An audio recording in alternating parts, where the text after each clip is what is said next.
Hello everyone and welcome back to another impressions video, this time to talk about Tinykin, a 3D puzzle platformer developed by Splash Team, which I believe this studio was involved in the development of great platformer games such as Rayman Origins and Rayman Legends, and I believe part of that team kind of like ventured away and created Splash Team, which has another interesting platformer out. I think it was in 2017 called Splasher that I tried it on Steam. It was pretty good. I kind of got sidetracked and I need to go back, especially after playing Tinykin, which it's the focus of this video, obviously, and it was a very pleasant surprise in 2022, courtesy of the Game Pass service. It's one of those games that I've heard a lot of good reviews, good impressions also from people here in the community. Leo the Funny Nerd had a pretty good positive review of the game as well. So you guys know me, I'm a huge fan of platforming games, whether they're side-scrolling or 3D. And this one in particular is a 3D puzzle platformer with a lot of collectathon elements and a little bit of people keep I guess using the Pikmin comparison, so I'll throw that in there as well. Let's get into it. Talk a little bit about the story, in which you control a character called Milodane, I believe, who is an intergalactic astronaut or traveler who crash lands on Earth in 1991, where time has kind of like stopped and it's frozen, and there is no really human activity anymore. So Earth got stuck in in the year 1991, and Milo is basically the same size as a Tinykin, so like a very small size, and he must use his newfound size to explore an ant-sized metropolis and find a way home back to where he belongs by collecting different parts, to fix his ship, I guess, and go back to his planet. But along the way, Milodane uses the help of the Tinykin, which are kind of like the comparison to the Pikmin. They have different they're tiny creatures that have different abilities that help you throughout your journey. And both Milo and the Tinykin will encounter a range of very interesting characters along their journey who are like insects. And the story on this game, obviously I'm not going to spoil anything like I typically do, guys, but it does get very interesting and a little bit I'm not going to say dark, but it gets a little bit mature in certain ways towards the end of the game, in terms of what actually happened and why things are the way they are on Earth, basically. So very interesting kind of like twist towards the end that I thought it was pretty interesting and worth playing the game. Which this game is not terribly long, but it's a very charming, and just whimsical, heartwarming type of game that I really enjoyed. The graphics are a mix of, for the most part, these are 3D environments. Basically your world is this house, real life house, and then your character is very small, so you're exploring everything. It's blown up to in size by a lot. And it's just very fun exploring the house, and the backgrounds and the world itself are 3D, and then your character and the Tinykin have like this 2D layer, if you will, which is makes the game a little bit interesting and just gives it like a comic book type of look that is very unique and very appropriate, because the game is very colorful, very inviting, very 3D platformy, if that makes any sense. It's a very inviting, colorful game, and the art direction is wonderful. And of course there are a lot of nods for those of us that grew up in the 90s. You see a lot of different elements in this world, in this house that you explore, such as cassette tapes and old TVs and furniture that belongs to that era. So I thought those were kind of like interesting things that the game has to offer, for us old timers, if you will. But yeah, the graphics are great. The performance is also great. Solid frame rate. I played this on the Xbox Series S, and of course, this game is not very demanding. But yeah, it's a wonderful game to look at. Some very, very nice effects too, and some speed and lighting effects that are pretty good that I personally enjoyed. The soundtrack is also pretty good. There are some specific songs that created for the game, obviously that were pretty good and felt appropriate. So yeah, the game on that regard had a pretty solid soundtrack that I highly recommend you guys check it out.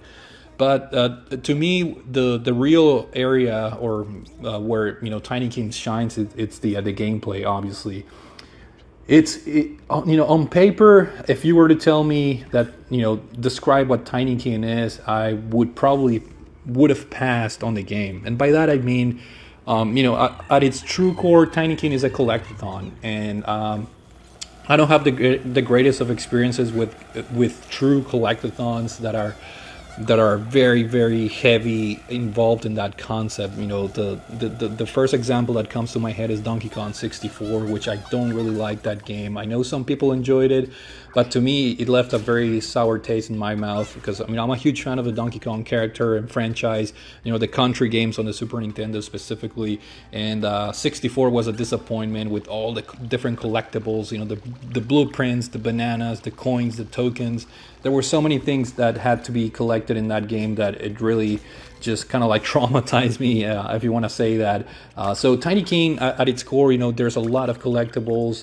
You do have your regular, hidden collectibles, and then you also have the collectibles that you need, that you look for regularly within the worlds of the game. And of course, the Tinykin themselves are collectibles as well. The more you have, the more you can take advantage of their unique features. So that I thought was a pretty cool element, because it basically forced you, the player, to look on every nook and cranny in order to basically build up your army of Tinykin and use their features. So for example, the pink colored ones are the most basically the most common types, and they can be used to carry heavy objects. So if there's something blocking your way, you could use the pink ones, and they move stuff around. The red ones are the ones that explode on impact. They can be used to destroy obstacles and things blocking your way. The green ones were very useful. They can stack on top of each other to reach places that you otherwise wouldn't do it. So they provide a lot of verticality in terms of exploration in the game.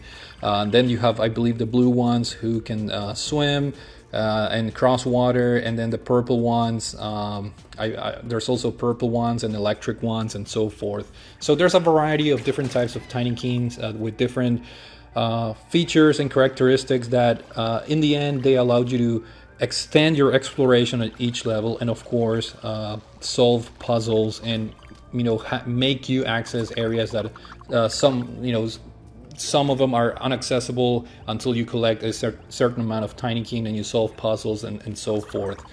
So that's the core of the game. And then the other thing that surprised me, and again, every 3D platformer that I play, you're always wondering, what type of combat do you use? Do you jump over enemies? Do you have weapons? But Tinykin actually doesn't have any enemies. Like, you cannot attack enemies per se, which is a very like a very fresh concept, if you will. Because again, in platforming games, you always think of Mario, the Kirby games where you suck up enemies, or the Mario games where you jump on top of enemies, or Sonic games where you roll into them, or Ratchet and Clank, you shoot them with different weapons.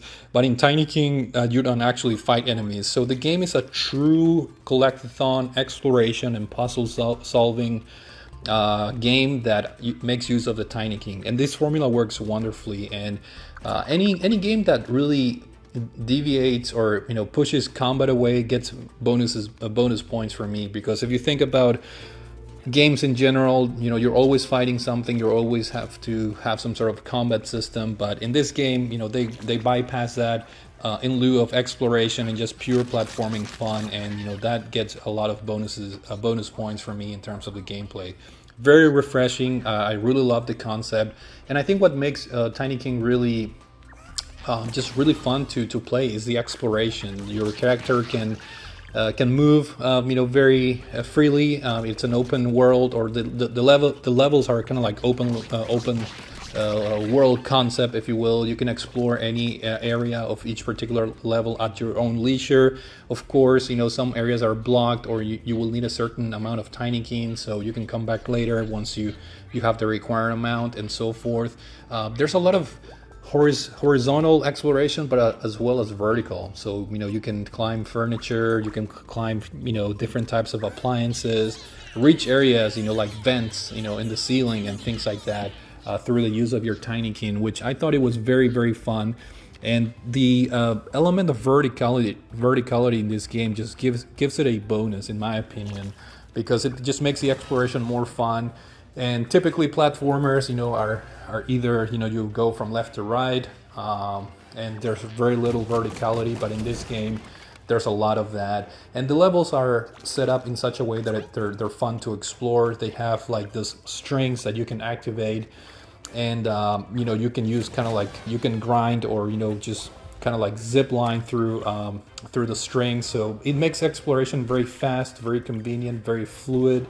You can also use this kind of like a little piece that you kind of like use it as a hoverboard, and then you can cover ground very fast on the ground itself.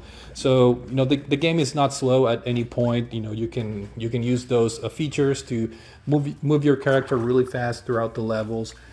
And of course, you have the regular platforming elements, your regular jumps. The game is very precise. You have the ability to also float, the character kind of like glide, which makes exploration more fun, because you can also go up, and on top of furniture, very high up, and then just kind of glide towards new areas, or secret areas, if you will, to collect more collectibles in the game. So the exploration was super fun. The concept of not having like enemies also was very fresh.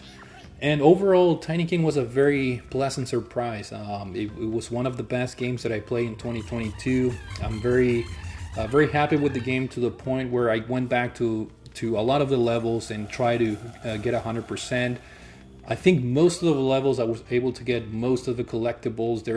There are a few levels that I just don't know where the last few collectibles are, that it kind of bothers me a little bit, but I do plan to going back in the game, just because it's very fun to explore. Again, there's each room, whether you're playing in the kitchen or kind of like the bathroom area, there's a playground area, like a playroom, a kitchen, a bedroom. The game has a lot of nostalgia for people that grew up in the 90s, the art direction and everything. So yeah, I had a lot of fun exploring this house, with the 1990 elements. It was a very nostalgic and just an overall fun game. Very well made. Controls great. The physics, the weight in the control, everything worked out very, very well. So Tinykin is highly recommended, especially if you have Game Pass. Just give it a whirl. It's very much worth exploring, and worth your time if you're into platformers. And again, this is one of the best surprises of 2022.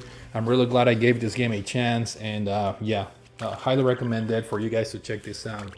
So that's it for now. Hopefully you guys enjoyed this video. Thank you for watching, and I will see you all later. Take it easy.